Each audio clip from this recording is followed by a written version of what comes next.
I know you've answered these two in your Hey Mary case. I'm curious. Why didn't Myles Garrett buy what the Browns were selling about the winning season? And also, is it true that his camp really aren't open to a contract extension?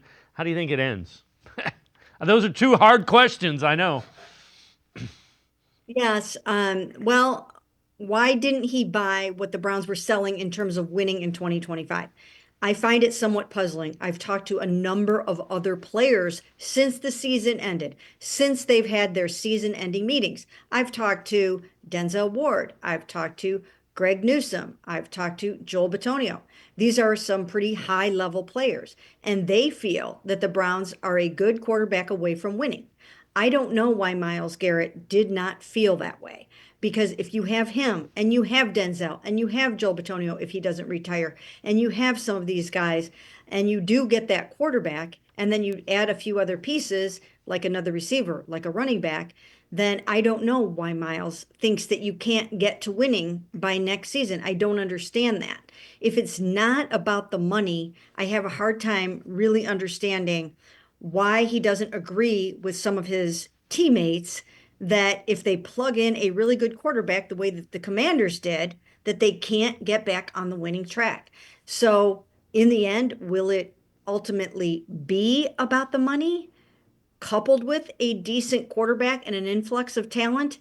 It seems that's probably the way that it's headed, but we're just going to have to see how this goes. In relative to the contract extension, we heard that at the combine. I think the answer was he's not interested.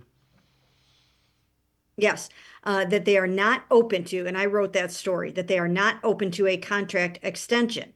And of course, that's how they feel right now.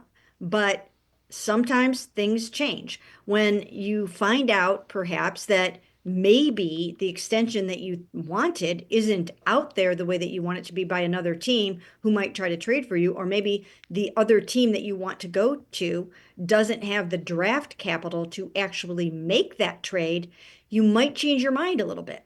Now, maybe we're wrong about this. Maybe there are 10 teams out there that have that combination of hefty draft capital and up to almost $40 million a year to pay Myles Garrett and make him the highest paid defensive player in the NFL. But if a team doesn't have those things, and there aren't numerous teams that have those things, you just might not find the deal that you're looking for. And so in that scenario, I think you do come back to the Cleveland Browns and you play darn good football the way that you always have.